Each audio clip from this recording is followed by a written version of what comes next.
all these like major labels are on my phone. I'm like, holy shit. And like my family's freaking out. Everyone's freaking out. Like, yo, Tony did something. My first viral moment was like one of the most traumatizing like moments of my life.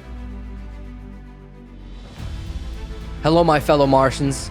My name is Harry Mars, and this is the On Mars Pod, where we take a deep dive into creative professionals, entrepreneurs, and other inspiring Martians alike. But the video that I uploaded exposing the thing that happened, it got like 1 million views in a day. Moving so much made it to where like I never truly felt like I had like a group. You know what I mean? So yeah, it was like that first show changed my fucking perspective on like, this is it, you know?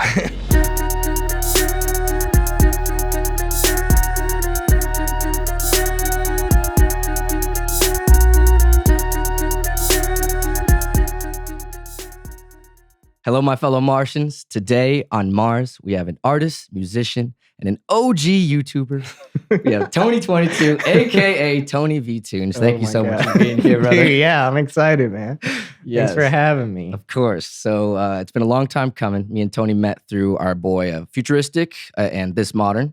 So shout out those homies. So through music, Tony recently moved out here to Phoenix. What was it, 2 years ago? Yeah, about a year and a half, 2 years ago. Yeah, and you linked up with those guys immediately. Yeah, yeah, like right before I moved out here. Yeah, so it was like that was kind of your way to come out here, and we'll get into that whole thing. But yeah. So I met him a while ago, but ever since I met Tony, I was like, this dude, need to get him on the pod eventually. Yeah. So this has been a long time coming, but super stoked to get into this here. So I was telling you earlier, you got a wild story. It's kind of unlike other kids. You know what I mean? Yeah. No, I agree. It's kind of like I definitely agree. It's like a dream of some kids. You know what I mean? Yeah. It's interesting that you say that though, because I never really like saw it that way. It's always just been like, this is my only option. Yes. It's like I genuinely feel like I've never had like a choice of what I'm gonna do in life. It's always just been art, you know? Yeah. That's such a crazy like parallel that you found like early on, and I'm so glad you were able to hone that in as a kid, because you were so young when you started doing that, and your parents obviously must have been super supportive of the whole thing, and saying like, yes, art, do your thing, chase your dreams, that sort of support system. Oh, definitely. I mean, my dad wanted me to go to school. He wanted me to finish school and everything. I dropped out of high school in 10th grade. Okay. When my YouTube channel started doing well. And my mom, like she's an actress as well. She like used to be in Hollywood and like be in commercials and TV shows and stuff. So like when she saw that I was doing entertainment, anything, she was like, let's go, do it. Do it. Whatever you need, let's do it. And I was like, oh, sweet. Dang, dude. So I'm glad that you brought that up. So this is Austin, Texas, right? Yeah. So you grew up in Austin. So in the house, there was like big emphasis on the arts, and so entertainment, music, TV, movies and stuff like that. Yeah. I grew up a little bit in LA as well, though. Oh, really? So like we would hop back and forth from like living in Texas for a year, and then we'd move back to LA for like a year or two, and then just back and forth basically my whole life. Was that for like jobs and stuff like that? Yeah, it was a lot of like financial reasons, whether it was like my dad got a job in Texas, so we got to move back to Texas, or like my mom booked a role in California, so we have to be there for like 6 months to a year. It was just like, it was like multiple reasons. And we also weren't very like, financially stable as a family growing up. So it was like, there was a lot of times where we just have to leave and like just have to find like somewhere else to live, because it was like, parents aren't doing well with money. 3 kids in the house, so they were like, yo, we gotta go back to Texas. It's way too expensive here in LA. Like, Yeah, but to get that kind of duality of life in a way where it's like you're seeing like Hollywood and entertainment and getting exposed to that side of like the world. Because LA is different, when you're growing up outside of, just the West Coast in general. Yeah. I'm not sure like Austin when you were growing up, but like Midwest, I grew up in the Midwest, and that's very, very different than, West Side. What LA. part of the Midwest? Grand Rapids, Michigan. Oh, okay. Yeah, so it was like suburban, Dude, you know, that's super crazy. like. I would have never thought that you grew up in the Midwest. You give me West Coast Oh, thanks, vibes. man. So heavy. Yeah, I've been out here for 10 years, so I feel like it's just like it's part of me now. Yeah, definitely. Yeah, Definitely. But that makes sense. But it's like it's wild to see like how different they live out here. And like, I mean, I would visit California is like my first, real. I would love to live there, being a young 18-year-old. Oh, Like, yeah. oh, I want to go to SBCC, Santa Barbara City College. Yeah. And like that was the dream. So it was like, I'm going to go to Phoenix for a year and I'm going to transfer over to Santa Barbara, this and that. And I had this whole plan. Then I was like, nah, California's not it. I'll just stay here. Yeah, I'll just stay at AZ. But it's like to be like getting exposed to that as a kid, that's pretty cool. So you were like, how, what years were you going back and forth? Like when did you basically settle down and just stay in Austin? I think it was around 14. Yeah. 14 was when like we just stayed in Austin. My mom married someone and we just like we're like, hey, this is it. Like LA is just there was just nothing there for us anymore. And being here or being in Austin, like I had my friend group, like I was going to high school there and everything. And I just straight up honestly told my family, like, hey, we can't keep moving. Like my life, every single time we moved, like I lost like a bunch of friends. I would have to basically start over my identity. Cause like when you're a kid, like you want to have friend groups, you want to be able to fit in and stuff. But like moving so much made it to where like I never truly felt like I had like a group. You know what I mean? That makes sense. Yeah. And it was always just me and my siblings, which is also another reason why me and my family are like super close, because like the amount of times that we've moved, it was like all we have is each other. Like all we really have is each other. We can't really even call a place home because we've never had a house for longer than like a year. So it was just always like me, my mom, brother, sister, and dad. It was like, it's just us. Like, yeah, for sure. Yeah. When you go back to like a new place after being, living in Austin and then having to go back to California, start new friends. I mean, all your siblings are going through that same thing as well. So they're all feeling kind of alienated in a way. What's the difference in age between you guys, by the way?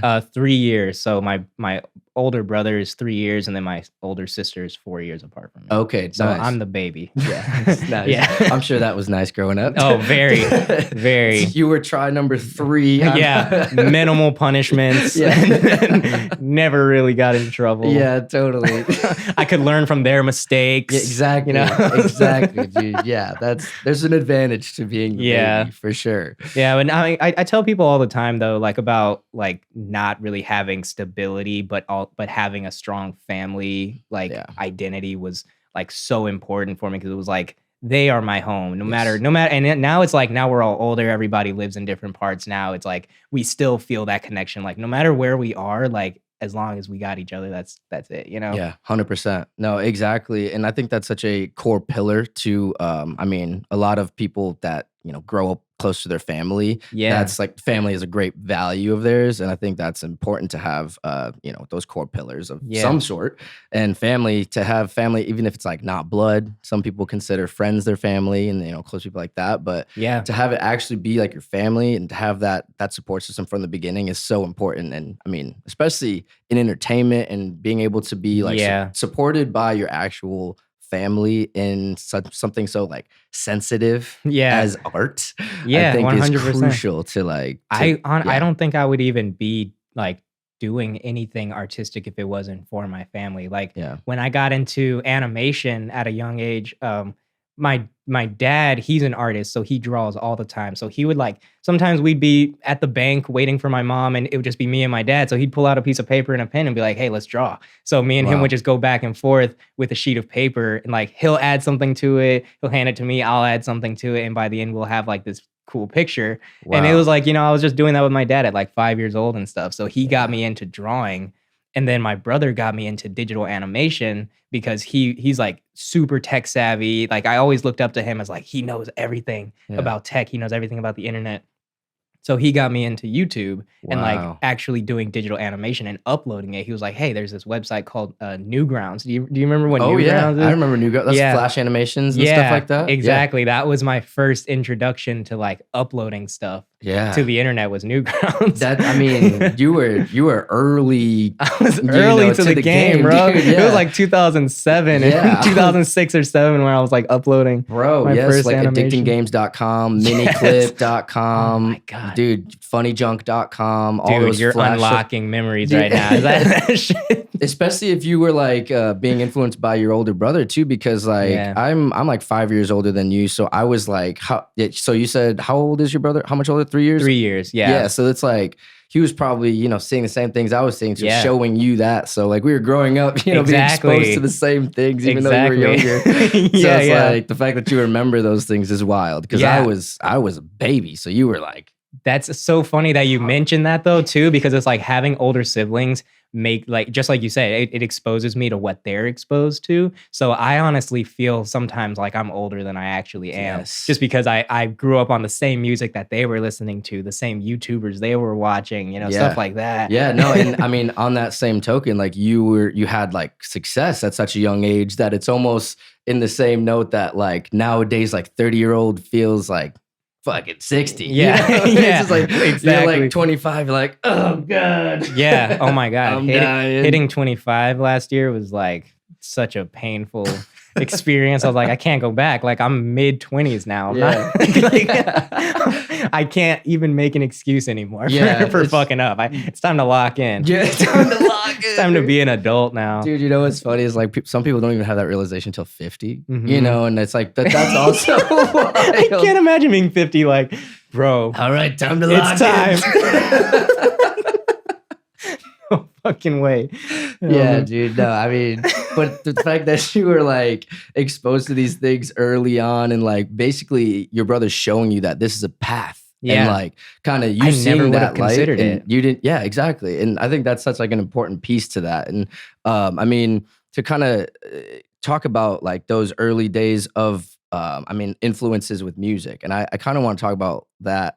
What was being played around in the house and what were your brothers and sisters listening to? Dude, that's such a good question. Cause like, I feel like everybody's answer is usually like, oh, my dad was playing blah, blah, blah. But dude, it was my sister playing the most hardcore death metal type shit around the house. Like my sister was probably the biggest influence on my family's music taste. Whoa. Like she would get my mom listening to Black Veil Brides and Pierce the Veil and Sleeping with Sirens and stuff. I'm like, this old black woman does not want to listen to like my parents grew up on like country and like R&B and shit. Wow. And then my sister came out of nowhere and was like, nah, we're all listening to Screamo. Yo, now. I mean, so that's like, was that mainly what you listened to? Was like rock and like it was like that type of music? Yeah, it was like mainly rock. And then like I said, my sister was the one that put people onto stuff. So like when dubstep became popular, she started listening to like Skrillex and stuff, and then I started listening to dubstep and EDM and shit. Like other than my sister though, like I said, my mom and dad love country.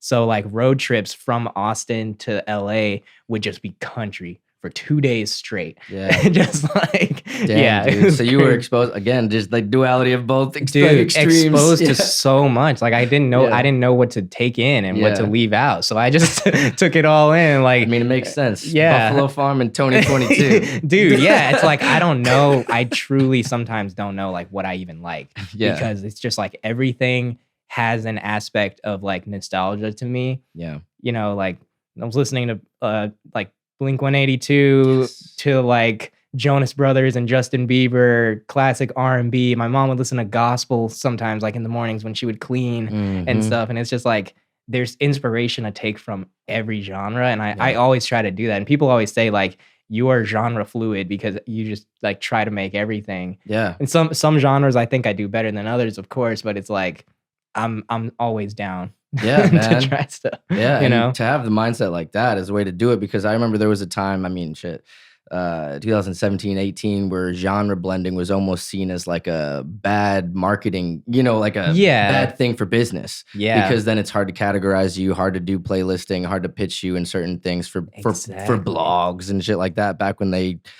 anyone gave a fuck what they said. Yeah. You know what I mean? Exactly. Like, it was like you have to stick to one thing. And like if you're known for that, you have to stick to it. Right. And now it's so like accepted to be genre blending and almost to be like not in a box. Yeah.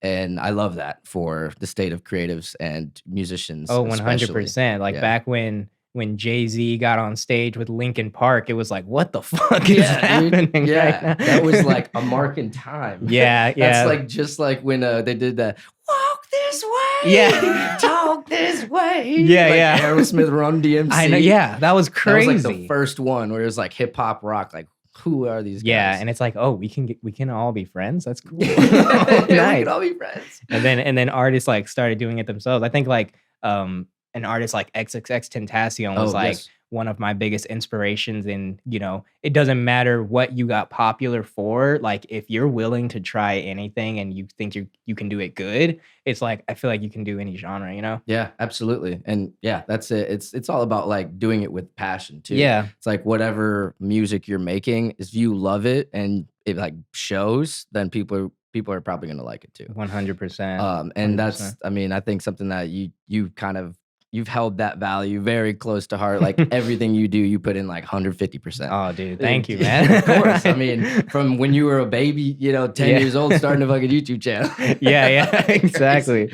You're like, nope, I'm taking this to the moon. I don't care. Yeah, no, I genuinely just did not care. I was like, I feel like that was what separated me from my brothers and sisters, because like I said, my brother introduced me into animation, but he didn't really upload anything of his own. I would just make something and be like, hey, I uploaded this video yesterday. He'd be like, you did? And he'll look and be like, you got a lot of hate comments. Yeah. I'm like, well, I tried. I guess that's part of the game. It's part of the game, bro. Oh my God. Dude, to have that like realization as a kid though is hilarious. It's like, damn, I guess they are hating. Dude, I think sometimes that was like one of the most important parts of my like internet journey is getting hate at the age of 7 years old on Newgrounds. And those motherfuckers were brutal. Yeah, like it was funny on Newgrounds. Newgrounds was so different from YouTube. If you got enough hate on Newgrounds would just delete your video. And it was called getting blammed. And you would try to click on your video and it would show like this animation of this like dead thing. And it was like, hey, your video got blammed because it got too many downvotes. So I was like 7 years old, uploading my first videos, going to check on it the next day. Oh, I wonder how my video did. Got fucking blammed. Yeah. And then you can still see the comments, which was funny too. And it would say some shit like, it looked like a 7-year-old made this. And I was like, I am 7. What are you talking about? I was 7. What are you talking about? I'm 7. Yeah, and I would comment back like, please, this is my first video. I am 7 years old. And they'd be like, maybe you shouldn't do this. Like, yeah, hang it up, kid. Yeah. Just wrap it up. Get out of here. Yeah, you tried. You fucking tried. Yo. Yeah. That is crazy. Yo, bullies on Newgrounds just like to a 7-year-old. Oh man, they gave me tough skin, thick skin for sure. For sure. I mean, on the internet, you need that, especially like in that era of YouTube too, because I feel like that was like when trolls really became a thing. Yeah, it never stopped. And I feel like it's only getting worse. Truly only getting worse. Because now we have computers in our pockets. Yeah, now everything's racist, everything. Before you had to log on your home computer and put in like... You could turn it off, but now it's like always in your pocket. Someone's hating on you right now. In real time. You can see it. Yeah, posted 15 seconds ago. Shit. Yeah. So I want to talk about like getting into like early YouTube stuff. So there were creators around that time. I mean, Ray William Johnson, Smosh, oh my God, Julian Smith, you know, all these like OG for real. OGs, you know, the pioneers. Yeah, the pioneers of like viral videos and stuff like that. And kind of like having like a consistent channel and almost making their own like TV channels on YouTube before like, and they were kind of like, that was like the beginning of like YouTube for creators or whatever they called it back then. Yeah, you know? The partnership programs where they were like actually making money. It's like they were just doing it because they wanted to. Exactly. And then like you could start getting ad spots and then you can start getting actual sponsorships and all that type of stuff. And I just kind of want to talk about like what kind of inspiration did you see around that time? Like what kind of videos were you watching around that time on YouTube? And Dude, I love that. I mean, honestly, like, because I was strictly doing animation stuff, so it was always just like Ego Raptor, who was he made like the Awesome series. If you ever seen like I think it was called like Pokey Awesome or like Mm. Awesome Chaotic. He like people who know they know he was like one of the OG animators. He was basically like the Smosh of the animation community. Oh, really? Yeah, so Oh, like for like independent animators. yeah, it was just him and his tablet, and he was just like the funniest motherfucker ever. So like some of my early videos were like trying to imitate him. Wow. You know, so it was like I was watching people like him, Shane Dawson, Oh, yep. Smosh, like basically every Fred. Oh my god, fucking Fred. Wow. Back when like spread up videos were a thing. Yeah. It was just like anybody who was like just trying to do something on their own. Cause like you know, growing up as an animator, you're kind of like a weirdo. You know, it's not a very like normal thing to be like, oh, this 10-year-old, like, what do? You play soccer? No, I animate. What the fuck does that even mean? Like, what are you talking about? You make cartoons? Yeah. So, you know, I was very much like an outcasted type of like individual. So the people I watched, I feel like kind of reflected that. Absolutely. And you kind of became part of their communities in a way, which allowed you to also see what it's like to see someone building a community. Yeah. You know, have like an example of like what it takes to build a community. What it takes. Yeah. It honestly was like one of the most mind-blowing moments for me when I actually had an audience. And I would like, it's funny because like when you're growing an audience, you can notice like who keeps coming around. Like you keep seeing that one profile picture commenting on everything and you're like, oh my God, this person really loves my stuff. And it's like, oh wait, that's a fan. That's what that means. You have a fan. Yeah. You know? Yeah, that's so crazy. I mean, there's on Newgrounds, there was one when I found your Newgrounds online. No fucking way. Yeah. You did. Oh my God, you really did it. So deep dive. And there was a homie that you met on there. And you met what's his name, dude? I wrote it down because I was like, dude, I feel like I recognize this from your YouTube stuff. It was Brian VTV. Yeah, that's my brother. That's your brother? Yeah. So your brother, so he was commenting on your Newground stuff. Yeah.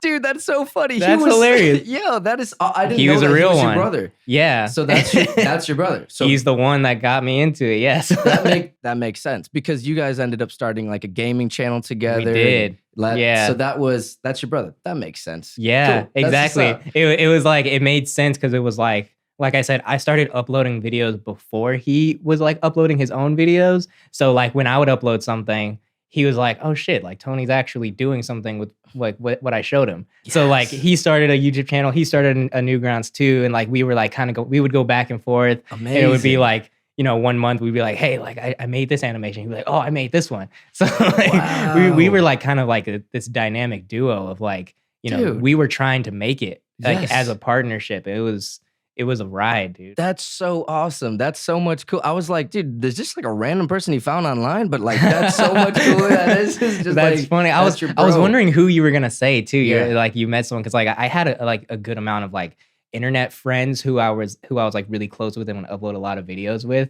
But yeah, like Brian, my brother, he's the one. Like we did everything together. He was like the first commenters on your stuff. Yeah. That's so funny. But yeah, that's like that Newgrounds era of stuff and like the early YouTube days. I mean, that's cool. That's he was part of that, like kind of getting your comment section started too. Oh yeah. Just like, we would hype each other up exactly. Yeah. we could. Just like he would give like constructive criticism too. Yeah. And I would talk. He would be literally in the bed next to me. I'm like, bruh, what are you talking about?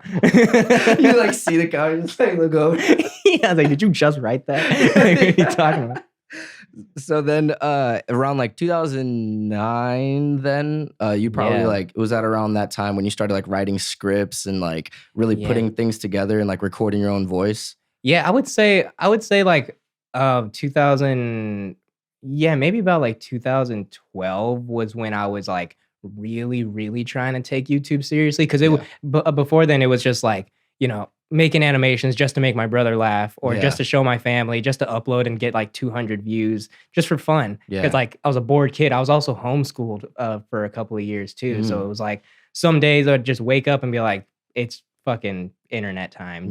Let's just do stuff. But like, and around like 2011, 12, my brother was like, hey, like people actually make this a career. Like we should really, really try. Oh wow. So yeah, we would like go back and forth on business ideas. Like, me and my brother were really trying to like become YouTubers. Wow. And this is when you're what, like 12 years old or something like that? Yeah, about 12, 12 or 13. It was just like we had like a goal list down. Like you have to get to 10,000 subscribers before they would give you a banner on YouTube. Like, do you remember the old fashioned way that YouTube used to look? People would have people who weren't partners didn't have banners, but when you were a partner, you had a banner on your page. Yeah. Yes. Mm-hmm. Yes. Wow. I forgot. Yeah. So that was like one of the biggest milestones for us was like, we need that banner because that proves that like we're YouTubers. Right. So like we would learn like all the things necessary to get to that level. And like we would write things down, we would write goals down and shit.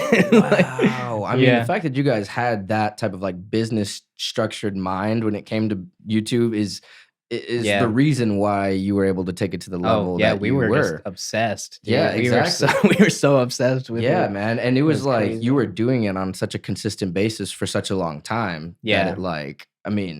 That it makes sense that it blew up. But I guess how long was it before you saw some sort of like real success with like TonyVToons? Fucking long time, bro. It took a while. So like I started uploading on YouTube in 2007. Like I say, it was like anything from animations. I would do stop motion animations with like Sonic figures and stuff. Right. Just uploading whatever the fuck, trying gaming, trying skits, like everything. And then around 2014, I was entering high school. And that's when I had my first viral moment.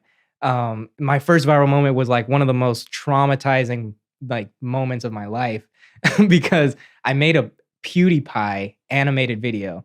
Early days. Yeah. So this was when like PewDiePie was the number one subscribed YouTuber. And it was a trend for animators to animate scenes from his gameplays. It would be like a funny moment where he gets scared. So like animators would like challenge each other by like, oh, I made a PewDiePie animated. So another person would do a PewDiePie animated. And I made one. One day I wake up and I log into my computer. I go on Skype because that's what like everyone was using at the time. And my Skype was flooded one day with like messages from my friends. And I was like, what's going on? What the fuck? So I'm clicking on these messages. And my friends are like, dude, like, congratulations. PewDiePie uploaded your video to his channel. That's awesome. Like, how'd you get him to do that? Like, and then at the next one, like, oh my God, I just saw your video on PewDiePie's channel. That's insane. I was like, what the fuck are you talking about? PewDiePie uploaded my video.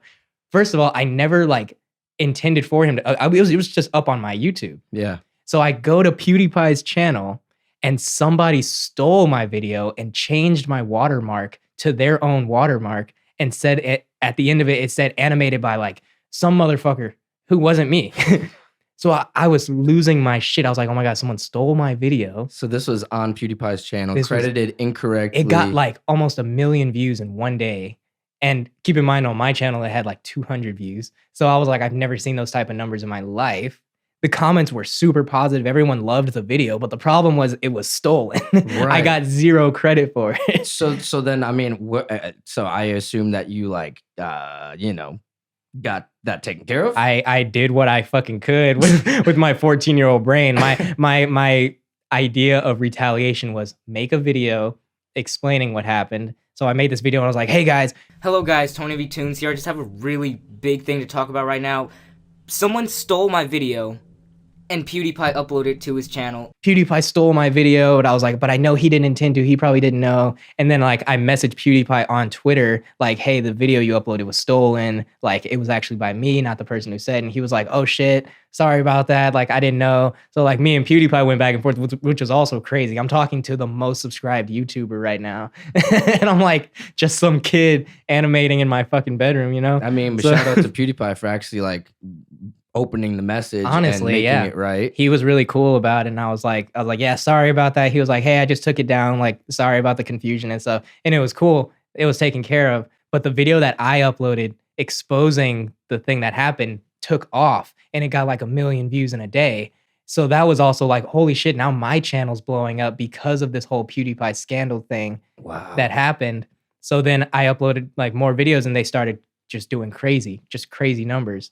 And then I uploaded this one video, the one that like truly took me off as a YouTuber. It was an animated Five Nights at Freddy's video. Oh, So I scripted out like this funny script. I recorded my voice and like all that stuff. And then that got like 2 million views in like less than a month. My subscriber count went from like 300 to like 30,000. And it was like, I was like, holy shit. This is real. I fucking did it. Yeah. I did it. I took that moment and I was like, this is it. I'm gonna fucking run with it. I started telling like stories about my life and stuff because like that was also a trend. And it was just like, yeah, that was that was the moment that needed to happen. Wow. I needed to get my video stolen by that guy and uploaded to PewDiePie so that I can have that crazy like, you know, controversial moment so that my next video could do really well so that I can become a YouTuber. It was like, it happened in such a mysterious way that I would have never ever expected. Yeah. But it was like, it had to happen. For sure, dude. I mean, yo, that's crazy that like something that was, I'm sure at the time, so like, how the fuck did this guy do this? Like you're pissed. I like, was freaking out. Like, I mean, especially like if you have like such a like young channel that's getting no views, and then all of a sudden it has 1 million views on the top channel in the world. World. What? Insane, dude. Like I'm saying, like my Skype messages were just flooding in with people like, did you do this? Like someone stole your video. Like this watermark, that's not your watermark. What's going on? Did you ever get to talk to the guy that uploaded it? Yes. And he started like sending me death threats and stuff. And he was like, you're a piece of shit. Like, I didn't steal your video. You stole my video. I think he was like mentally ill or some shit. Cause he would, and then he like uploaded like this timestamps and shit. Yeah, literally. I know. I'm like, it's literally impossible for you to argue your point. Impossible. Like it's in my style. It's literally my intro. What are you talking about? So he was like uploading videos on YouTube called like TonyVToons dies, like like I shoot TonyVToons in the back of the head, like just crazy videos, and they would just keep coming in. And I was like, hey mom, I'm getting kind of scared. This guy's like mentally challenged, and he's like trying to kill me. And she was like, just leave it alone. I promise it'll go away. So I just ignored him, and eventually he stopped. I think I like reported his channel at one point and got him taken down. Yeah. Damn. Well, I mean, everything happens for a reason. So, I mean, shit. It's like, I look back on that now, I'm like, that was just so stupid and like illogical for me to even be afraid of that person. Yeah. But like, as a 14-year-old, I was like actually like worried for my life at one point. I was like, what the fuck? Why is he doing this to me? Like, he stole my video. Yeah. Now he wants to kill me because I got his channel taken down. So, it was a weird time. Yeah. It was a weird fucking time, dude. Dude, well, I feel like that's what kickstarted the rest of everything. That whole journey. Because that's how long was that into uploading then? For TonyVToons channel. Yeah, it was like for the TonyVToons channel, it started in I think like 2011. And then that happened in 2014. So it was like 3 years of uploading. Yeah. And there was a time where I actually did have a separate channel. It was called TonyVToons with an X at the end. And then that channel got abandoned. And then that's when I made the like current TonyVToons channel. The one that went over 100,000. Yeah. Stuff. Yeah. Okay. Yeah. Dang, dude. That's crazy. Dude, yeah. Like I said, like things like that happen in such mysterious ways, but like everything happened for a reason, and I was able to like really capitalize on that moment and like make a career out of it, make an actual living off of it. Yeah, absolutely. Changed my whole life. Yes. I mean, as a kid, and I guess I kind of want to talk about that, like being so young and seeing money come in like that and seeing views and, you know, being invited out to VidCon, you know, and like being a YouTube creator as like a, you know, young teenager. How was that, how is that different? And I guess we talked earlier and you're like, I didn't really see it as different, you know? Yeah. This is just like, I just thought that people did that. Yeah. Exactly. Like genuinely, I was like, I'm not really smart and like in the school like terms, like I was failing everything. So it was like, I would come home and just start animating and stuff and just like start uploading videos just because I thought it was fun. And like when it took off, like I became popular in school, which was really cool because like nobody really fucked with me before then. But then I was known as like the YouTuber in my school, which was super sick because that's like what every kid wanted to be at the time. Every kid wanted to be a YouTuber. So like there were weird moments where it's like I can tell kids only wanted to be my friend because of that. Wow. So I was like, I had to kind of pick and choose like who I wanted around me and stuff. Dang, to get exposed to that type of stuff early is wild. Too, yeah. Because that happens today. I mean, it is really crazy too. It's like I never really even today, I don't consider myself like one of the OG YouTubers. But looking back on what I did and what we did as an animation community is like, holy shit, I actually was like considered one of the pioneers of this whole branch of animation that took off. Yeah. And people see me like that, and people like I'll become friends with like younger animators who are popping now, and they'll message me and say like, I watched you, like you were the one that inspired me, and like now they have careers off of it. And I'm like, that's ridiculous to even say. Yeah, I mean, like they have more subscribers than me, and they're saying like you inspired me. I'm like, holy shit. Yeah, dude, awesome. For sure. I mean, that's wild. That's you were part of a movement, really. Yeah, and yeah, it's like you got 100,000 plaque before they changed it. Yeah, yeah. I got the dinosaur plaque, bro. Shit, man.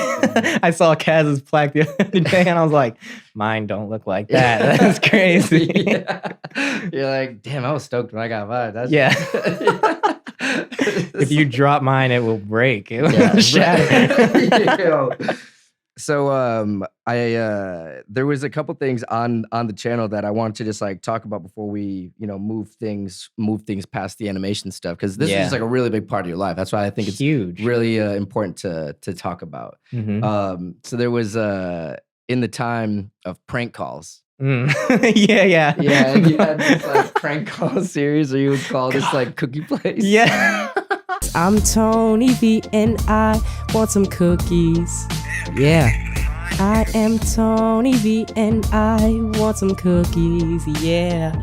Dude, I really want some cookies. Sign you, just give you a contract. Dude, for real, yeah. I can be the first artist signed with Tiff Streets Records. Man, good job. Can I come in? You guys can like give me some free cookies. We can hang out. I can rap for you guys. What the fuck did you even say, dude? I can't even look back at those videos. They're so painful to watch. Dude, it was so funny. Like Tony would like prank call these cookie places and then just like ask for like 10 dozen cookies. Yeah, like right now. And I thought I was the funniest motherfucker in the world. Dude. And they probably were like, who is this dumbass kid who just keeps calling once a week, starts rapping into the phone and shit. Yeah, dude. Yeah. So there was this YouTube channel back in the day called Ownage Pranks. Yes. Have you ever heard of him? Yes. He would do like the Chinese prank. Yeah, the Chinese prank calls, the black guy prank calls. Yeah, dude, I'm so glad because that's what it reminded me of. Yes, that was the inspiration. Like, hello. Yeah. Somebody. Yeah. Like somebody. Hello, I need to speak to somebody who can speak a Chinese. I am. Hello, how you doing? Sao anh hả? Yeah. Say hả? 你要怎么样? Đó mà, xong đi không? Đi làm đớm. Huh? Ta đừng nắc đơ hoài. I don't understand what you tell me. No, look here, I speak a Vietnamese. Bro, yeah, me and my brother would watch all of his videos. Every time he uploaded a new video, like, we loved his shit. So, like, when I started popping as an animation channel, I was like, I want some more stuff that I can do that's not just, like, storytelling, just, like, random shit for people to see, like, my personality more. So it was, like, I love doing prank calls. Like me and my friends would do it all the time. Like I think everyone did back then. Star 67. Yeah. Star 67. Yeah. Call GameStop. Yeah, exactly. Bro. Oh my God. Yo, that's so funny because I remember like so vivid. Like when I saw those, it just like brought me back to like a different time and like back when Ownage Pranks and me and my cousin and my sister. This was back when iPod Touch came out. I'll never forget it. It must have been 2007. Yeah. And there was an iPod Touch app, and it was the T-Pain app. Oh, it was the very first app where you can auto-tune your voice. Yeah. So we would turn on the auto-tune voice and put it out of a speaker and then call, like, Star 67, our friends. No and way. It'd be funny because we would have, like, Me and my cousins, we went to different school districts, but we lived like 15, 20 minutes apart. But because of our zoning, we went to different districts. Yeah. So we had different friends, obviously, even though we were kind of close in age. So we would prank call her friends while she was there, and then she would prank call our friends while we were there. Dude, It was so fucking funny, dude. that's such a good man. time, man. Yeah, I miss that shit though. I know. Like, yeah, And that's why I'm like, I look back on those days where I was prank calling and stuff. I'm like, I could never do this right now. I could never do it as a 25-year-old. Yeah. Dude, that'd be something where we'd have to be really drunk. Really fucked up. Yeah. And then we wouldn't be able to execute it. You know what I mean? Shit, it's like, what? Yeah, we just break immediately. Just like start cracking up. Just like, yeah. But Just yeah. accidentally have an actual phone call with someone. Yeah. Yeah. Like, Yo, oh, they yeah, pick I was supposed to prank you. Yeah, so. fuck. Let me try again. It's like, oh, fuck, I forgot to star 67. Fuck. Yeah. Literally. Yeah, those I just wanted to bring were that good up. times. That's That was- crazy that yeah. you really deep dove into the Yes, man. I all the had to, man. aspects. No, I had to. It's part of the show. Yeah, It's, that- you know what I mean? because that really was a big moment for my YouTube as well. I didn't think those were gonna do well. I thought those were just gonna be like little side videos for the core audience to enjoy, but it was Yeah. like That became some a of those recurring went thing. viral Yeah, and people yeah. were like, I've gotten messages of like, oh my god, like for like Tony22, like, hey, I used to watch your prank calls back on the TonyVToons days and shit. I'm like, that's what you watch? You didn't watch like the good ones where I was like actually trying? No. Dude, that's funny. There was another thing that I saw. There was an animated series called Personal Space Oh, that yeah. you were doing with a couple people. And Yeah. I know it kind of like fizzled out because you like lost contact with some of those people and it was hard to get people together. Yeah. But I just want to like talk about like, I don't know, being so young and like doing it on that level because I know how much more it takes to make like a series. Actual show. Come Yeah. up with pilots, scripts, casting and really character building and all that shit. Yeah.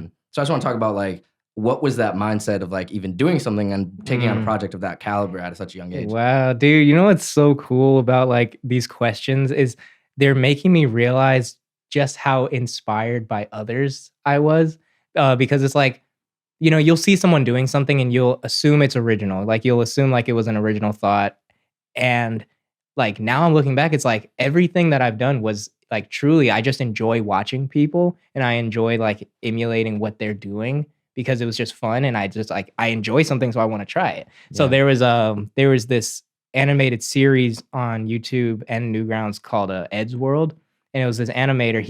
He was also one of the OG animators that like got super popular and everyone wanted to be like him. Mm. So it was another one of those situations where it was like he had a series, it was about him and his friends, but it was a scripted like TV show type of vibe. Okay. It went super viral, super crazy. It was like super fun to watch. And then I think he like died of leukemia or something at some point. So like he stopped making the show. Wow. And like when that happened, I was so devastated. I was like, man, I really want to do like something amazing like what he did and like create a TV show and possibly get it on Cartoon Network and shit. Like that was one of my earliest goals was Wow. like, I want to be an animator for Disney or Cartoon Network or Nickelodeon or some shit like that. Yeah. So like I wanted to make a show, but just like you said, there's so much more work that goes into actually creating a series, like Yeah. having a plot line, having script, hiring voice actors, everything. So I was like 13 or 12 or 13 when I was trying to do this shit. And I got one episode in and was like, that was hard. Yeah, No, I'm not doing that. for sure. Yeah. Can't do it. Like it took way too much time for it to actually like pay off in the ways that I wanted it to, which is why I think like story time YouTubers, like Yeah. story time animators became the wave because it was easy. It's like you could tell stories about your life. They don't even have to be consistent, like, in terms of plot line and shit. It could just be, hey, this is a funny thing that happened to me one time. Here's me animating it, upload, and you're done. And you could do the same thing 2 weeks later, Yep. same thing another 2 weeks later. So it was like, it just kind of became like, what's actually possible for me to Mhm. do and actually achieve my goals. So, there was like sacrifice that had to happen. 'Cause I really did want to make the show. I thought it was a sick idea too. My sister helped me write it. I had a band create the intro song for Nice. it, everything. Like I did it all, but I was like, nah, until I have like a full production team, something like this is just not realistic. For sure, man. I know I've talked to too many people for the last like 7 years of my life about wanting to start a cartoon series. And I've briefly mentioned this we to talked you. about it. I Yeah, remember. and it's just like, you know, I just have ideas and so many different sketch ideas, and I've talked to my homie Malik Radford. I think I've mentioned him to you before, but he's an animator that I've had on the pod before, and That's sick. It's crazy though, like how much like work goes into animation that people don't understand. Yeah. It's very easy to look at animation and see like, oh, like that's such a simple drawing. Like you just like do some drawings and then, you know, press play. It's like, yeah. Yes. Yeah, just do that. Do that again 10,000 times. And then you have one video. Yeah, that's maybe 8 minutes. Yeah, right. For sure, dude. And like also real quick, how long would it take you to make, because your videos were usually like a minute, 2 minutes long. Yeah, they were really short. Yeah. How long would that usually take you to make? Maybe like a week. Okay. A week for like a 1 to 2 minute long video. And then like some of my longer ones would take me like 2 weeks. Okay. Like probably my most ambitious project was this the cartoon that I was trying to make. Yeah. And that first episode probably took me like 2 months to make. So it was like I could either become a YouTuber and make 1 to 2 minute long videos that take me a week to 2 weeks and I can upload once a month, maybe twice a month if I'm lucky, or I can make something crazy and upload 4 times a year. You know what I mean?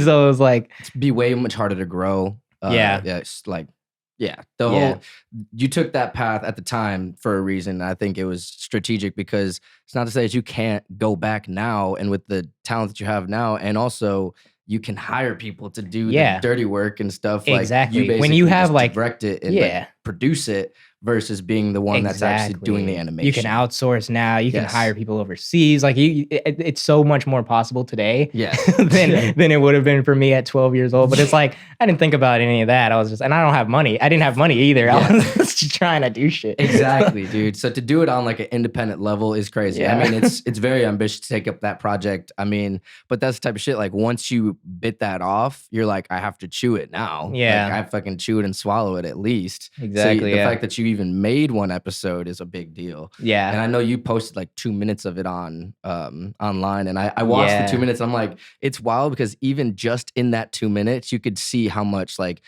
different like angles and sound effects and music and like just little things that like go into like a project like that. So like, I mean, there was this one scene where like I wanted this car to be on fire. Right. That took me 2 days to make a scene that lasted 2 seconds.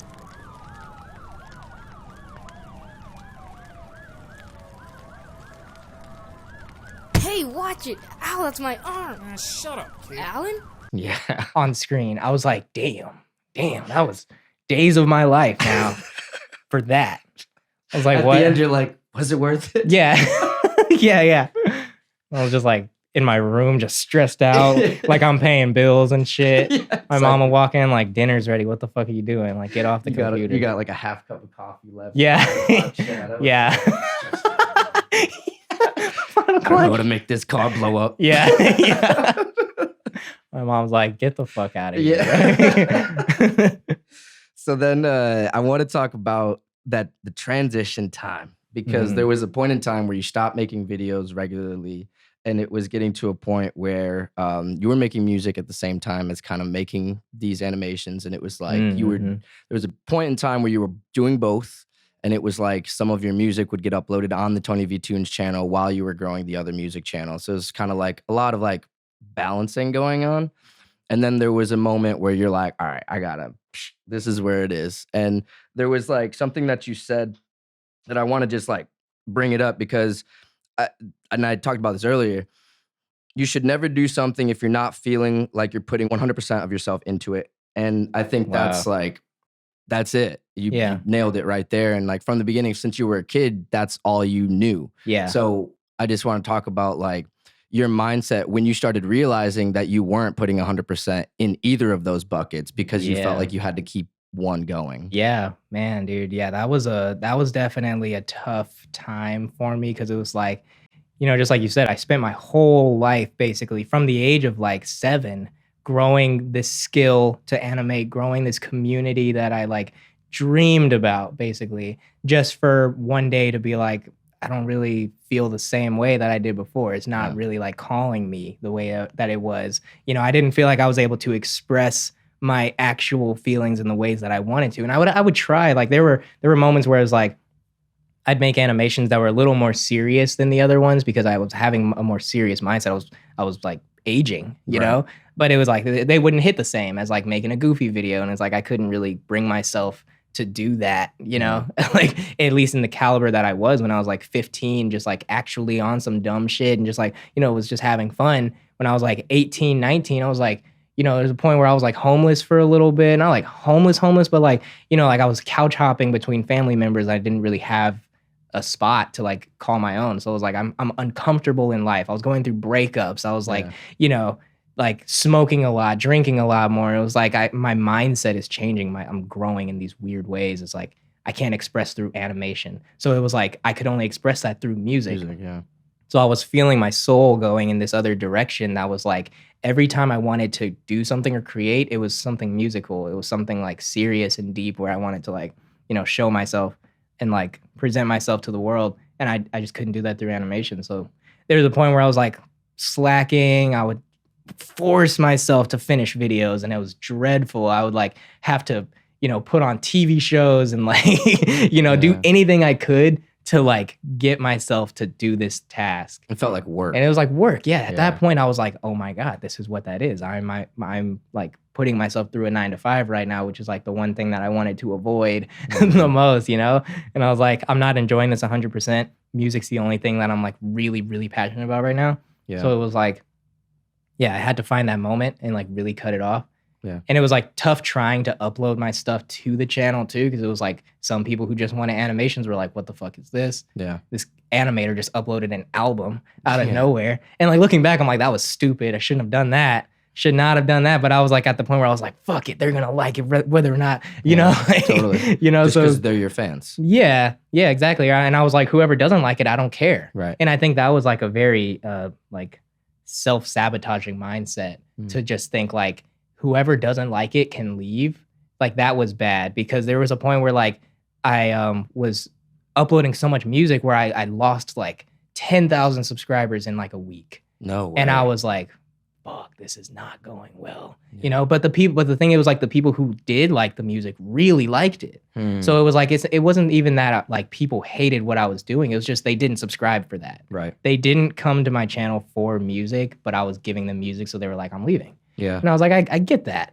You know, it was like, it was hard to see that happening when I was like, man, I spent my whole life growing this animation channel. Now I'm trying to switch up on everybody. I better make a different channel and like really pick one. You know? For sure. And you were already playing guitar for a while. And at that point, were you just like deep diving on writing? And were you kind of, because you had already made records while you were still doing animation. But like, I guess, what was that? Like after you made that video and you basically like, I got to put this to rest. You know what I'm saying?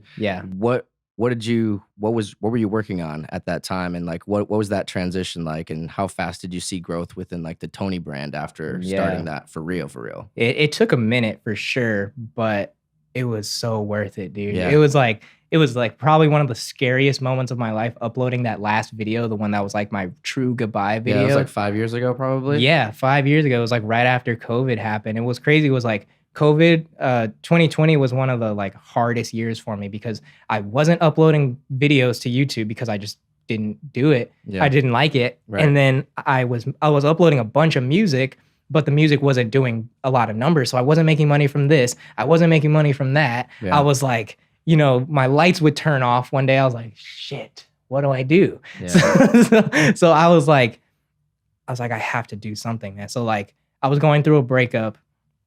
We lived together, so it was like one of those breakups. It was super tough. I ended up moving back in with my mom, and that's when I was like, okay, I'm here now. I've completely regressed, which is okay, but like now I got to do something, you know? So I was like, I'm quitting the animation channel. I'm uploading my final video and I'm going to grind on music for a year and just see what fucking happens. Hey guys, TonyVToons here. TonyVToons here. TonyVToons here. Okay. Hey guys, TonyVToons. Hey guys, TonyVToons here. I've not said that in a good minute. Okay, I'm just gonna speak things from the heart. I have my cookie pillow here for comfort because this video is not gonna be easy. And doing that was like the biggest turning point for me. So it took about a year of like truly grinding for it to like, for my first viral video on TikTok to pop off of Earthboy. And that was when it was like, oh shit, like people commenting, oh my God, is this TonyVToons from YouTube? Now he makes music? Oh, cool. And all of a sudden, all these people came in and were like, I used to watch your channel, now I'm listening to your music. And I was like, dope. You know? Damn. And it was, I want to say, what was it? It was like 2019 that you uploaded Earthboy on SoundCloud? Yeah. And then it was like 2 weeks later, your first show. Yeah. In Austin. yeah. I uploaded the album and then I played a show and it was like maybe 30 people showed up. I mean, you have video of it online and there's like something about like the energy where you were so hyped and they were so hyped to see you. Man. That it like, what was that feeling like? And was that part of the reason why you're like, nah, dude, this right here, this is it? Yes, 100%. That was that moment. I was like, this is how I actually reach people. Like, this is my, I feel like that video was like my soul in its purest form. I was like, I was on top of the fucking world. And it was like, it was a small little show, like not very many people there, but I was like. You played it like it was an arena. Thank you guys for coming out. I just want you to know this is my first show ever. So this is fucking amazing. It really is. So I'm really grateful for all you guys coming here. I'm really grateful to be on the stage. And I hope you guys have a really good time tonight. Yeah, I really did, bro. I put everything into that show. It's like we set it up ourselves and like we reached out to the venues. We hired like the band and the DJs and everything. So it was like a full production. Me, my brother. My brother was also managing my music as well too, which was pretty cool because like, you know, like I said, we had a partnership basically growing up. And then when the music took off, he basically became my manager. Amazing. So yeah, it was like that first show changed my fucking perspective on like, this is it, you know? Being like an artist in that sense, like a music artist versus like a animator. Yeah, I was like, I can really do this. I can actually do this. I look back at that and I was like, I kind of sucked sometimes at this like during this performance, but it was like, it was more about the energy than it was like every other aspect of it. And yeah, that definitely changed my perspective on what I want to do. So was Earthboy already blown up by the time you did that show, or because you uploaded like I said, like 2 weeks before that show? So it was like, was Earthboy even like getting played? That's the thing is Earthboy, because it was on SoundCloud. It was everywhere. It was like I uploaded it to DistroKid, so it was on Spotify, YouTube, everything. It was in 2019. Yeah, in 2019 when it came out. And Earthboy quickly became my most listened to song even back then. But that was my most listened to song only meant like 20,000 streams. Maybe it was like about to hit 100K. But it wasn't until 2 years later at the end of COVID, 2021, after the breakup, after I moved out and moved back in with my mom, after I quit animation to where I actually was like, I'm going to grind on music. And I started uploading videos of Earthboy, then it blew up. Yeah. Wow, like so years later. Like 2 years later. Yeah. That's crazy. That also like gave me the mindset of like everything is new to people who haven't heard it. I can go back and promote a song that I made when I was 18 and it could still blow up today. So it was like everything's new if they haven't heard it, you know? Wow. That's such a good point. I mean, and that's like a good thing for like anybody listening to this that is a fellow creator, you know, because it's very easy to get caught up in like, I haven't uploaded in this long, or I need to upload every single month. And I need to be this, and this. Recycle, bro. Yeah, recycle. Go back. Yeah, exactly. What have you done? You know? Exactly. And that's so true. And it's like, if you haven't even promoted your old stuff, or like you may be like too focused on like releasing new stuff, you didn't give the old stuff enough love type, you know, like there's always things you can do, and don't give up on yourself just because like you're not seeing success every time you upload something new. Just like, just wait on it and keep going too. 100%, bro. Like if there's a project where like you really believed in it back when you made it, like I always feel like that means that it still has potential. You know, like you can't give up on things. You just got to show them more love. And like, if I didn't do that for Earthboy, like I wouldn't be where I'm at. You know, I would have never experienced the amount of success. Cause like once that moment happened, like people started calling me Earthboy. Like that's how big that song got. It was my first song to hit 1 million streams. I think my first to hit 2 million, like 3 million. And it just kept going. And like record labels were reaching out to me, brand deals were reaching out to me. And this is like right after I was dirt broke, basically homeless, you know, and then I had to live with my mom. And then all of a sudden, Atlantic Records, Warner Brothers, all these like major labels are on my phone. I'm like, holy shit. And I'm like, my family's freaking out. Everyone's freaking out. Like, yo, Tony did something. Tony did a thing again. Let's go. Like I'm always on some shit. Yo, but again, like that just goes back to like you not doing anything half-assed. Yeah. And I think that's so important of a thing, because you would not have got it to that point if you weren't putting everything into it. Yes, 100%. And you produced everything. Yeah. Mix, master, everything. Everything. From the beginning. Yeah. And that's like right. Something that I don't know if people know that. I mean, but it makes sense. You were always animating your own stuff, writing your own scripts, recording your own voice. So it makes sense that like when it came to music production, you're like, well, I'm just going to do it myself. Yeah, just do it myself, man. Just figure it out. Yeah, I mean, when it came to production, like I never considered myself a singer or like you know, a pop star or anything like that. I wanted to be a dubstep producer. Really? So when I first downloaded FL Studio, my first DAW, like the first thing I wanted to do was make dubstep, and I was like, I could be like Zed one day. I could be like Skrillex. You know, get my songs on Monster Cat on YouTube and shit. And, you know, like that dubstep channel. That's crazy. So that's what I wanted to do originally. Like this was back when I was like 13 or 14 when I first downloaded FL Studio. Yeah.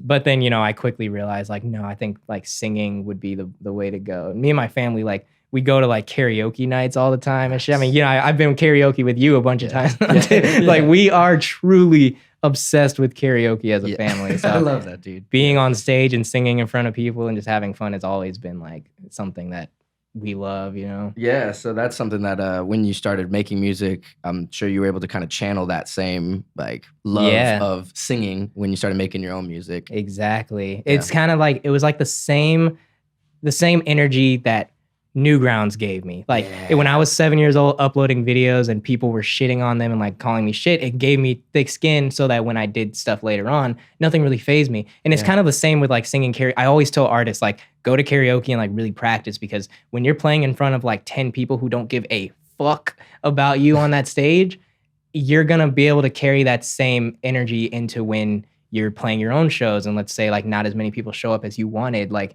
it's good to just give it your all regardless of the energy you're receiving. Yeah. And I feel like a lot of artists are the complete other way around. They can't give their energy until they see it. And it's like, you have to give it first for it to come back. Wow. That's super profound, dude. I mean, for real. That's like how, that's how I've always thought about that too, which is like, I mean, and it's totally true. Like my first show, when I like got up on that stage, like I just thought of it like this is just another day at karaoke, and it's time to fucking now I get to sing my own songs, which is cool. So it's now it's time to turn up. Yes, you know? Right. And like that first show that you did, that's exactly what it is. And like the fact that you say like there's only 20, 30 people in that show, but you played it like an arena. You know? And that's what you have to do. And there's something about stage presence that, you know, obviously these are things that like, it's a little bit inside baseball, like in that artist development world. Like these are things that you learn that labels used to pay people to teach you these things. Yes. Exactly. So it's like, you have to know these things as an independent artist now though, like because labels expect you to do everything yourself nowadays. Yeah, they expect you to do everything yourself and get to a certain point before you even get signed, which is, you know, why a lot of artists talk about now, like labels are completely obsolete at this point, and it's really just about doing everything yourself, hiring your own team. It's better to like create your own label than it is to get signed at this point. So absolutely. You can learn everything on your own. Just like you said, these are things like you have to look up now. Yes, for sure. You have to look it up. YouTube University, ChatGPT nowadays, for real. It's like using these tools to be able to become a better version of whatever you want to become. Yeah. And then people will come knocking once you already got like once the door you got built. It. Yeah. You got to build the door first before they can knock on it nowadays. Exactly. It's like, oh shit, I did all this work. Now you want to cut. That's usually what it is. It's what like, are you talking about? Cut. Yeah. It's so annoying. But I think there's something to like working with people on a certain level, like maybe with you know, distribution maybe, or like potentially like certain types of things. But to begin like a 360 deal nowadays, That's just Oh man, that's just yeah. more debt. Yeah. You want that? You Like don't hell want no. that. It's like the more money you get, the more you got to pay back. Yes, So it's like, why exactly. would you? I like the thought of getting a $5 million deal would scare the shit out of me. Yes. I wouldn't want to spend a penny of it. You know what I Yeah, mean? Exactly. And these are things that people didn't know back in the day. And that's why a lot of these artists that ended up getting signed end up going broke very Yeah, quickly after. screwing their life up Yeah. and losing their Yeah. shit. It's like I understand if I was $5 million in debt and I couldn't sell out a single show. Like man, that would ruin you. You know? Yeah, for That would sure. ruin you. Yeah. So it's probably like healthier mentally that you have to do it yourself too. Yeah. Because you have to build up that resilience to like industry bullshit too by Yeah. the time you get to that point. Because by the time you had Warner and Atlantic and all these people talking to you, you almost had a little bit of leverage. You're like, I kind of know how this game is going. You know how it's going. So yeah. it's just like, I don't really want to get in bed with you. You know what I mean? Yes, It's like, exactly. But I appreciate it. Exactly, Like, dude. yeah. And now it's like just like you said, I know exactly what's going on now. Like before, I was excited. I Yeah. would see Warner calling my phone, and I was like, "Mom, oh my god, this is Yeah. happening." And it's like now I'll get hit up by like the same label and be like, "Fuck off." Get out of my email. I Yeah. do not want to talk to you. Yeah. Because I know what's going to happen. You're just one of the probably thousands of A&Rs who found me on TikTok who said, hey, let's maybe give this guy $500,000 and take his money and, Yeah. and probably ruin his life and give him a lot of anxiety. Yeah. I'm like, Yeah. I'm not about it. I'm Yeah. not about it. Exactly. And that's just to keep their job. Yeah. Yeah. It's That's like, all hey, it you're going to is. ruin my life Yeah. for minimum wage. Just Yeah. kidding. It's like bro's making $70K a year. It's like trying to ruin your life, dog. Dude, there's more. There's Yeah. more to life. This Yeah, is crazy. Damn, bro. So I want to talk about like getting into that part where you were talking with SoundCloud and you signed with SoundCloud in what was that, 2022? Yeah. Uh-huh. Okay. On my birthday, which was crazy. They sent the Wow. contract on my birthday. Damn. It was a pretty cool birthday gift. Yeah, that's Yeah. sick. So in that time, what kind of discussions were you having with other labels and like what kind of deals were on the table before you signed that SoundCloud deal? It was a lot of the same stuff that I was seeing. Like I would get hit up by a major label and they would present me some crazy thing where I'm like, this is not gonna happen. This isn't realistic. And I get hit up by people who were like, we'll give you $10,000. And I'm like, are you kidding me? That's what I'm fucking worth to you? Like, are you crazy? So yeah, it was like a bunch of like bullshit like that. But the reason why I went with SoundCloud when they reached out was like the deal just made sense. And I could tell that they weren't trying to fuck me over. They were being very transparent. They're like, hey, we'll give you this much. It usually takes people about like 2 years or however long to pay off that. Yeah. And we'll give you this cut afterwards. We'll promote you. You'll have a personal, representative that you can constantly be in contact with. Mm-hmm. We'll do everything we can, Yeah, for sure. And they were super transparent about it. And I was like, okay, sounds good. Like, and honestly, that deal really did help me out a lot. Absolutely. Yeah. Yeah. I mean, you're rocking the SoundCloud merch today. So Yeah, Shout yeah. out SoundCloud. Shout out SoundCloud, baby. Yeah. Shout out the sponsor, man. Yeah. Yeah. No, that deal with them is cool. I'm independent again now. But yeah, I was like, if another deal comes up like that, that's what you take. Yeah, You totally. take the short-term deals that you know you can pay off in a certain amount of years that you know will be beneficial to you, and like leave out all the rest. Absolutely. Don't like let the money get in your head like, oh my God, $1 million, that'll change my life. It's like, yeah, it might, but I might also fuck your life over too. So Absolutely. it's like, you got to think about it realistically.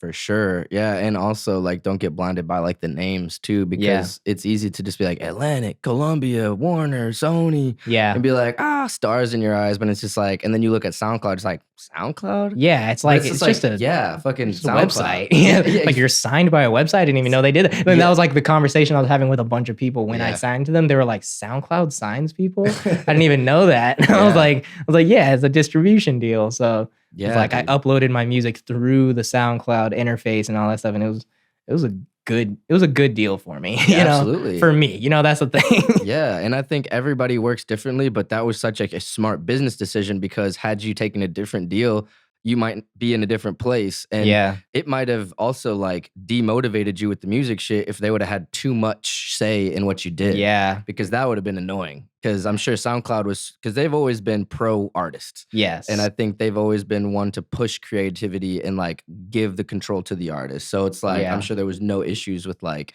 any creative control, you know, type of things. It's exactly. Like, you do what they, you do. They were about it. They were like, whatever you need, just let us know. And like, they also gave me like a marketing budget too, which was like super helpful when I was like shooting music videos and stuff. I was just like, hey, like, do you think I can tap in like 3,000 for this video I'm about to shoot? And they're like, yeah, just let us know the details. Like, let's go. Let's get it done. Like, man. It was very helpful. Yeah. How long was that deal then? 2 years. Okay. Yeah. Nice. I think technically it's 4 years. But my term lasted 2 years with them, meaning like now I'm independent, but my music is still with them. That you know makes what I sense. mean? Until I think about 4 years. Okay, cool. But like from the end of your contract, it's like 2 years from that date. Yeah. Basically. Yeah, exactly. Nice. That's cool though. Hey, Martians, real quick. I appreciate you taking the time to listen or watch wherever you are in the world. Over the last few months, the Martian family has grown so much.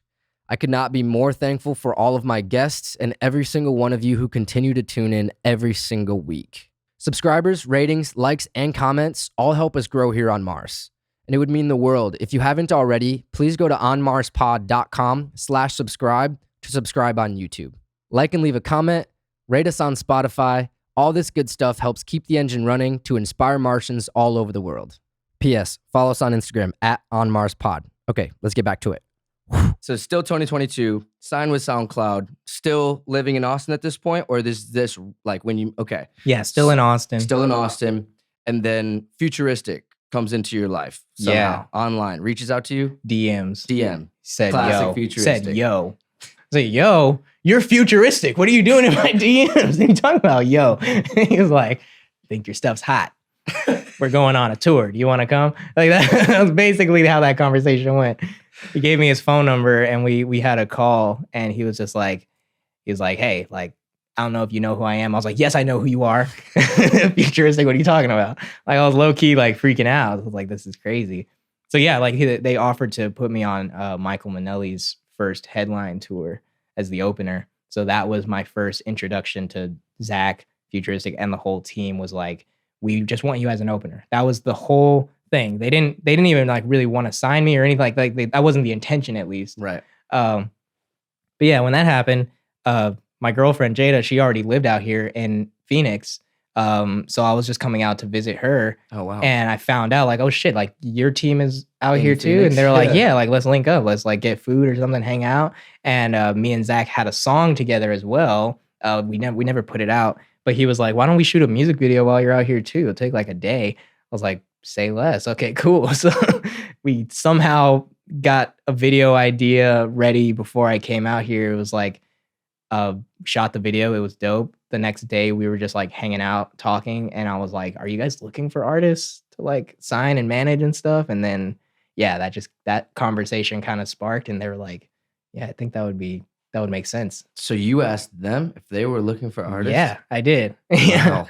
Yeah, because like they had a little roster at the time, and Right. I think they were like already a little overwhelmed with the roster they had. Yeah. So I was like, I don't have management. I've never had like real proper management. I've had like my family help me, but yeah, I was like, if you guys do want another artist, like let me know because I would love the help. Wow. And they were like, took them a couple days to come up with the decision. They were like, yeah, let's do it. Let's fucking do it. I remember it happening really quickly because like I met Zach like probably like shortly before he met you. So because I met him probably like 2.5 years ago now. Oh So, wow. Okay. Yeah. So I mean, I met him when he was writing the Rock Project. Oh yeah. So Yeah. it's like, were you out here while he was writing it or right after? A little bit. Yeah. Okay. A little bit. Yeah, because I remember like your name came into the conversation of like this modern and futuristic and all that world, and all of a sudden I saw that he had signed it. I was like, whoa, yeah. Like, yo, Out of nowhere for Out sure. of nowhere. And that was like, because then that basically triggered you moving out here officially, and that basically started like a new chapter of your life. Yeah. Kind of gave you some new flame. It really did. 100%. Like I was already gonna move out here because my girlfriend lives out here, but like signing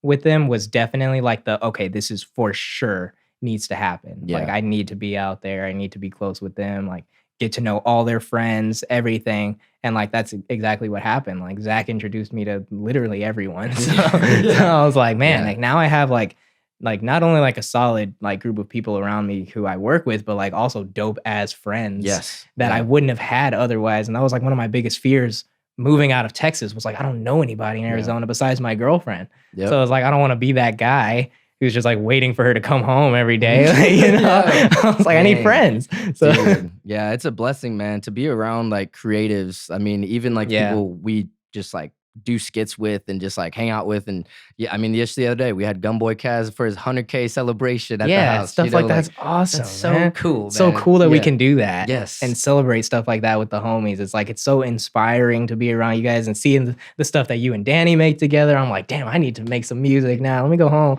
Yeah, dude, I mean, and you don't do a lot of writing with people too. So it was like cool to almost like bring you out and like do writing sessions with Danny and I and like do stuff like that and almost like just making art together with the homies is always so much fun. It's so good, man. It's so vital to like our drive and our inspiration as artists. Cause like when I stay home for way too long and I'm like trying to make something and I just end up hating everything I make, I have to remind myself like, wait, like my ears are different from everybody else's ears. Let me link up with a homie. Let me send this out to some people, see what they think, you know? Like getting other opinions is like so important as an artist, you know? Absolutely. And on that same hand, it's like so easy to like not be comfortable with other people, like writing with other people, because it's just like you get nervous and like, you know, it's such like a sensitive thing. It's like a vulnerable place to be writing music. It is. So it's like to do that with other people is sometimes intimidating. Definitely. Especially if you don't do it very often.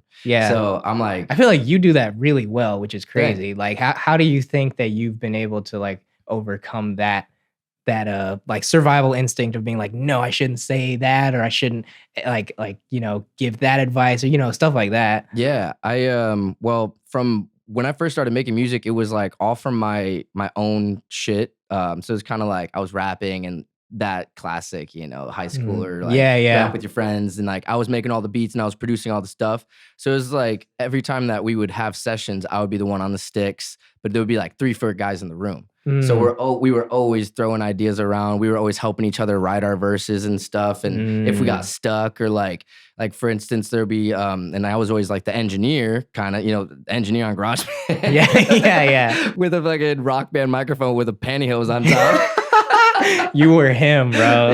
You were him. So, but like, so I remember though, like giving notes and like little things like that like, you know, sparked like my ability to even collaborate in the studio or collaborate in a session like that.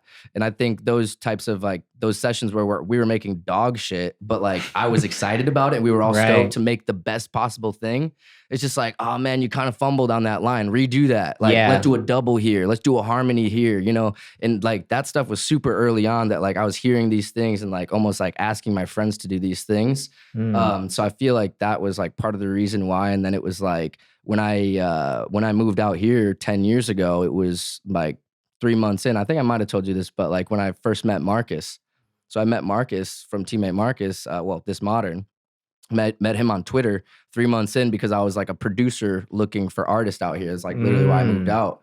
So as soon as I linked up with him, it was like from the beginning, we communicated on such a level that was like I would be making the beats and he would be like writing the songs. By the time the beat was done, the song was written. So it was like from the very first time we ever linked up, we did that. And it was like, it was so weird because just like sparks, like, oh shit. It was like, this is crazy. And it's like, this is exactly what I'm looking for, like as a producer, because I want to work with people and like work with artists while also trying to build my own artistry up. That was always the goal. So it's like, I think just being in sessions with Marcus and like writing on that level, we worked together for like 6 years. I produced like 3 albums with him, started this modern with him, and those guys. And it's like, so it was like so many studio sessions of like being in collaborative rooms that it's just like now it's almost like it is sometimes weird for me to be writing by myself because it's just like I get in my own head. Right. I don't love how the mix sounds, so then I overthink it.